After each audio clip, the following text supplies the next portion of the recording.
I always knew my parents loved appearances more than people, but I still wasn't prepared for the night they invited me to the grand family dinner. The message came early in the morning from my mother, sounding unusually cheerful, asking if I could join them at La Riviera, one of the most expensive restaurants in the city. At first, I was surprised. They rarely invited me anywhere unless they needed something. But a part of me hoped maybe things were finally changing. So I agreed. After all, who doesn't want to feel included by their own family? When I arrived at the restaurant, dressed in the only formal outfit I owned, I immediately sensed something off. My parents had reserved a long luxurious table in the center of the room, decorated with candles and gold-trimmed plates. My cousins sat there too, laughing and dressed in designer clothes. But there was one tiny table pushed to the far corner near the wall. A table for children, with crayons, paper menus, and plastic cups. My stomach tightened when I saw the place card with my name on it, written in cursive like I was 5 years old. I stood still for a few seconds, thinking maybe I misunderstood. But then my mother waved at me from the big table, smiling as if nothing was wrong. "Sweetheart, your seat is over there," she said, pointing at the kids' table. My cousins stared at me like I was a joke they were waiting to laugh at. I walked slowly toward the small table, each step heavier than the last. My face felt hot, and humiliation burned in my chest. I sat down on the tiny chair meant for children half my size. My knees touched the underside of the table. A 7-year-old cousin looked at me with confusion before whispering to her brother, "Why is she sitting with us?" I heard a few snickers from the main table. My father leaned back confidently, pretending he didn't notice me. My mother whispered loudly, "Well, she doesn't live like an adult. What else could we do?" Their voices reached me clearly, each word slicing deeper. They always loved reminding me of the fact that I didn't have a high-paying job or fancy lifestyle. They compared me to my cousins constantly, doctors, lawyers, those working in companies they couldn't even pronounce. Meanwhile, I had chosen a different path. I was building a small business from home, something I believed in, something I hoped would grow. But they saw it as failure. They said it wasn't a real job. They said I was embarrassing them. As I sat there at the kids' table, pretending to color on the provided paper just to avoid crying, something inside me snapped. Not loudly, not dramatically, quietly, like a rope finally giving way after years of being pulled tight. If they wanted to treat me like a child tonight, fine. But it would be the last time. A waiter approached the main table to take orders, completely ignoring me. My mother waved him off when he glanced my way. "The children will eat from the buffet," she said coldly. I sat silently, staring at the crayons. I could hear my father bragging loudly about my cousin's promotion, about another cousin's engagement, about everything except me. I wasn't surprised. They loved the version of the family that looked flawless from the outside. But they had no idea that my business, the one they mocked relentlessly, had recently gone viral online. My post about sustainable crafts had blown up, and I had gained over 100,000 customers in a single month. I hadn't told them yet because deep down, I feared they'd still find a way to dismiss it. But this moment, sitting at a kid's table, humiliated in front of extended family, convinced me of something important: the less they knew, the more powerful my success would eventually feel. My cousin Amelia walked past me on her way to the bathroom and mouthed, "Sorry." She always felt bad for me. But even her sympathy felt like pity, and I didn't want pity anymore. I stayed there through the entire dinner, eating nothing, saying nothing, waiting for the moment I could finally leave. My parents barely glanced at me. When dessert came, my father raised a toast, thanking everyone for being successful adults who made the family proud. Everyone except me. When the dinner finally ended, my parents walked toward me. I braced myself. My mother smiled sharply. "I hope you didn't mind the kids' table, sweetheart. It's just, you really don't fit in with the adults yet." My father nodded. "Maybe when you get a real job." I bit the inside of my cheek so hard I tasted blood. That was the moment I promised myself that one day, by my own success, I would make them choke on the words they said so casually. And they wouldn't have to wait long, because the news segment that would change everything for me was set to air the very next night. The night after that humiliating dinner, I barely slept. Every time I closed my eyes, I saw the tiny plastic cup, the crayons, the way my knees were cramped under the kids' table, and my mother smiling proudly as if she had done something clever. My heart was heavy, but there was something else building inside me too: determination, hot and sharp like metal pulled from a fire. My business segment on Bloomberg was scheduled to air at 8:30 p.m. I hadn't told anyone, not my parents, not my cousins, not even Amelia, who secretly supported me. I wanted them to see it the way they had watched my failures, unexpectedly and publicly. All day, I reviewed the email from the producer over and over, making sure I hadn't imagined it. They loved my sustainable craft brand. They loved the story. They thought viewers would be inspired. For the first time in years, a major media outlet saw value in me. Something my own parents never did. The hours dragged. I kept checking the clock, pacing, breathing deeply. My phone buzzed several times, not from my parents but from customers. Orders kept coming, comments kept flooding in, and the business I built with my own hands continued to grow without their approval, without their support, without their love.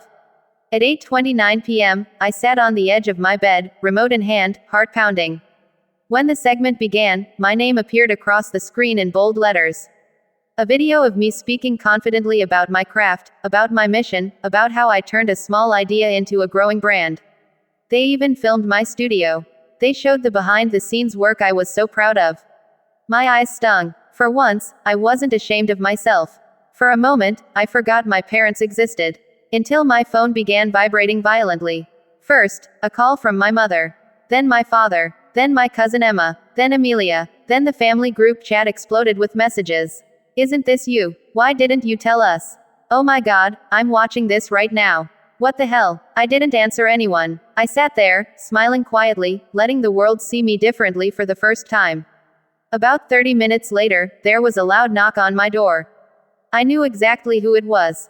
I stood, took a deep breath, and opened the door to see both my parents on the porch, breathless, frantic, and confused. My father didn't even wait to step inside. Why didn't you tell us you were on Bloomberg? He demanded. My mother pushed past him, gripping her purse tightly. Is this real? Did they actually feature you? Why didn't you say anything? I leaned against the doorway, crossing my arms. You never asked. My father scoffed. Don't be dramatic. Of course we'd care. I laughed, not bitterly, but honestly. Really, you cared so much that you made me sit at the kids' table last night because I didn't live like an adult. My mother's smile twitched nervously. Sweetheart, that was just a joke. Don't be sensitive. A joke, I repeated. You humiliated me in front of the whole family. She stiffened. You're reading too much into it.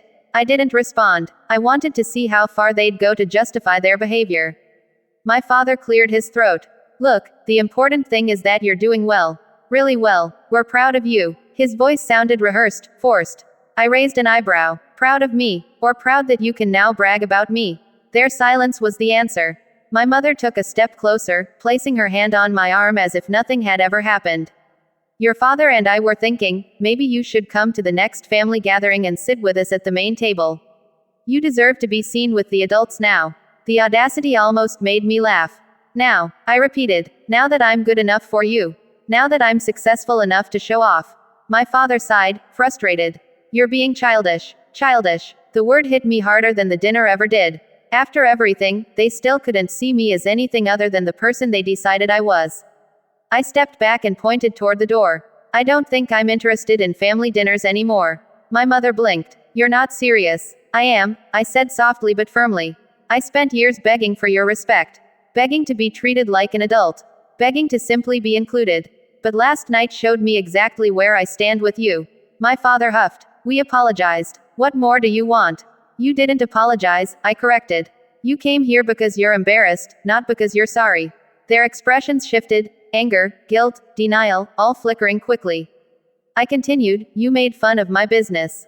You mocked my dreams. You humiliated me at dinner. And now you want me to help your reputation. My mother swallowed hard. Honey, you're being cruel. I shook my head. No, I'm finally being honest. For the first time ever, they had nothing to say. The silence stretched long and uncomfortable before my mother whispered, so, you're just cutting us off. I took a deep breath. I'm choosing myself for once. My father muttered something under his breath, but I didn't care enough to listen. I opened the door fully, signaling the conversation was over. They walked out slowly, stunned and speechless. And as I closed the door behind them, I felt something I hadn't felt in years. Freedom. Real, powerful freedom. For the next few days after that confrontation, my phone didn't stop buzzing. My parents called. My mother messaged long paragraphs about misunderstandings and family unity. My father sent short, stern texts telling me not to overreact. My aunts chimed in, telling me I should respect my parents no matter what. My cousins wrote things like, just forget the kids' table thing, it wasn't that deep. But none of them had to sit there, knees folded under a plastic table, being treated like an embarrassment. None of them had to grow up hearing they weren't good enough. None of them had been mocked for every life choice they made. So for once, I let the messages pile up. Instead of replying, I threw myself into my business. Orders doubled, then tripled. My website crashed twice from heavy traffic. Influencers started tagging my products. A small eco-friendly boutique chain reached out for a collaboration. Then came an email from a well-known investor who wanted to schedule a meeting. Every success felt like a quiet, personal revenge.